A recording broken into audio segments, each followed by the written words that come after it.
This should have been the happiest year of Diogo Jota's life. Salah rolls it in, Jota, 1-0. After a Liverpool career blighted by injuries, he was scoring goals which helped them win the Premier League. Portugal! And he was part of the Portuguese squad, which last month lifted the Nations League title.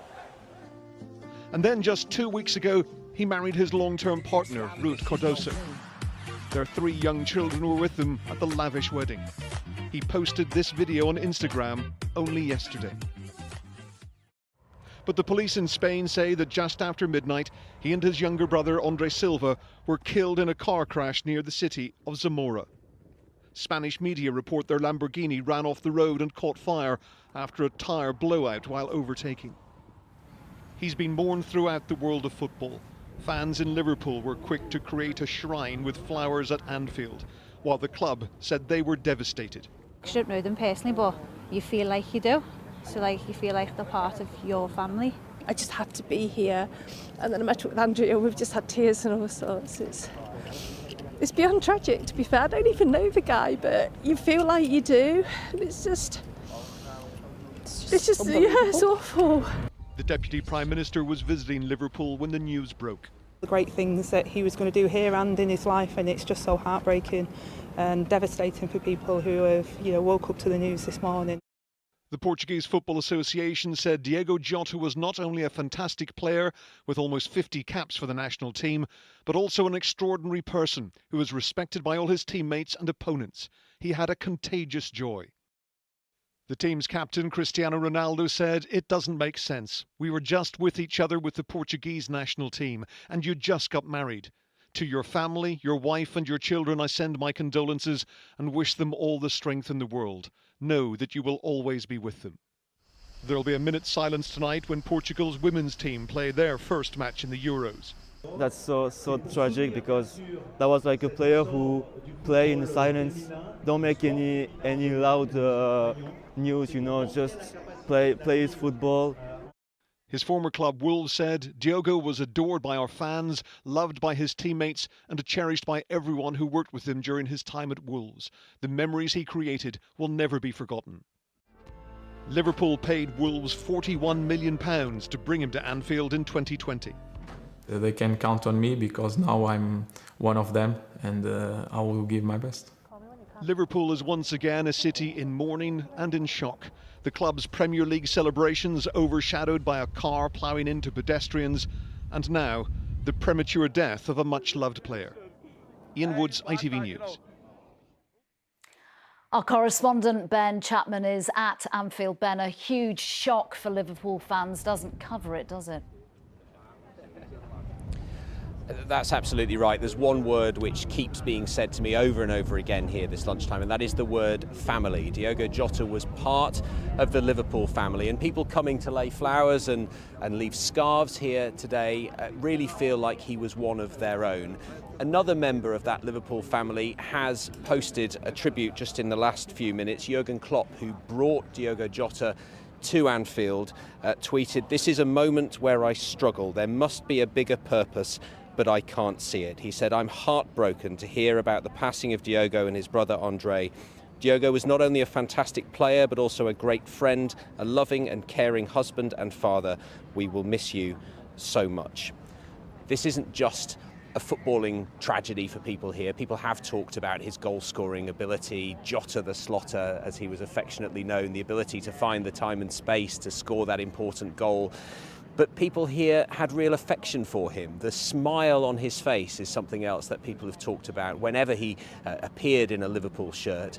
And then, of course, there is just the intense human tragedy of somebody so young with 3 children losing their life along with his brother just a few weeks after, or just a few days, I should say, after getting married.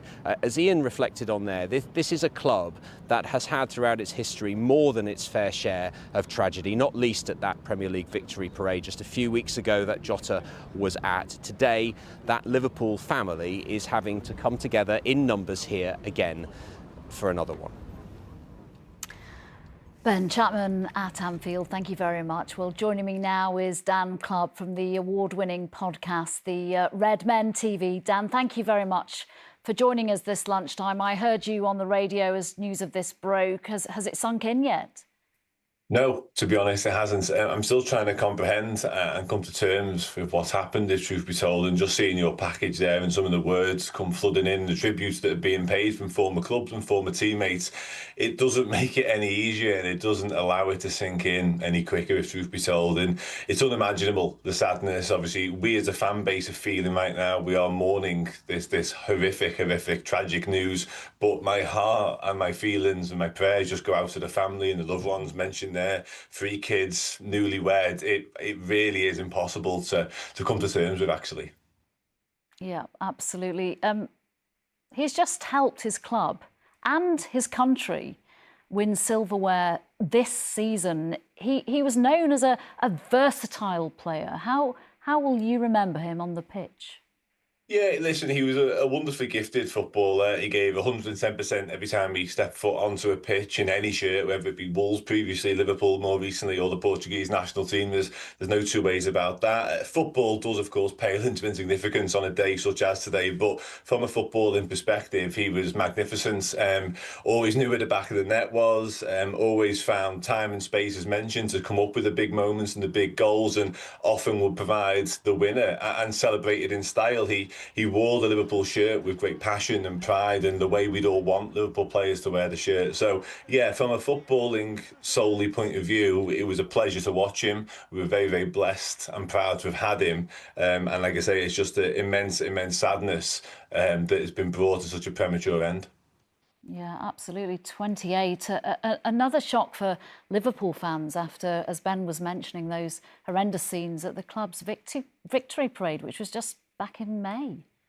Yeah, no, absolutely, yeah. And as has been sort of suggested and alluded to, we are a city and a football club that's become all too familiar, unfortunately, with heartbreak and tragedy when it comes to sort of events that have gone in the past. So in many ways, it stands us in good stead. Not that we want to be, but it does stand us in good stead to be able to deal with and to be equipped to sort of uniquely celebrate in a way and sort of come together in times of adversity, which this is another one of. You've seen the scenes outside Anfield there. You know, when we start playing games again, whether it be pre-season, the Community Shield, or indeed the Premier League, we will celebrate Diogo Jota in the best way we know how, and whether that be the football club retiring the number 20 shirt or whatever they see fit, we will do right by Diogo Jota and his family and his loved ones and his brother. I'm absolutely certain of it. Yeah, absolutely. Everyone can guarantee that. Just one more word on Jota. He was a star on the pitch. He was also a star in the gaming world. He even reached the heady heights of ranked world #1 on FIFA 21 back in the day. Yeah, that made him quite unique in that sense. If he wasn't on the football pitch physically and in person, he was doing it in front of a computer screen, it felt like a lot of the time. Yeah, he was a unique character, very likeable, very popular amongst his peers, as we're seeing now from the outpouring of emotion and tributes that are coming in. But yeah, his FIFA prowess was well renowned, it's fair to say. He didn't mess around, whether it be literally playing football or indeed with a controller in his hand as well, yeah. Dan Clubb, what a day. Thank you very much for joining us, though. Appreciate it. Pleasure.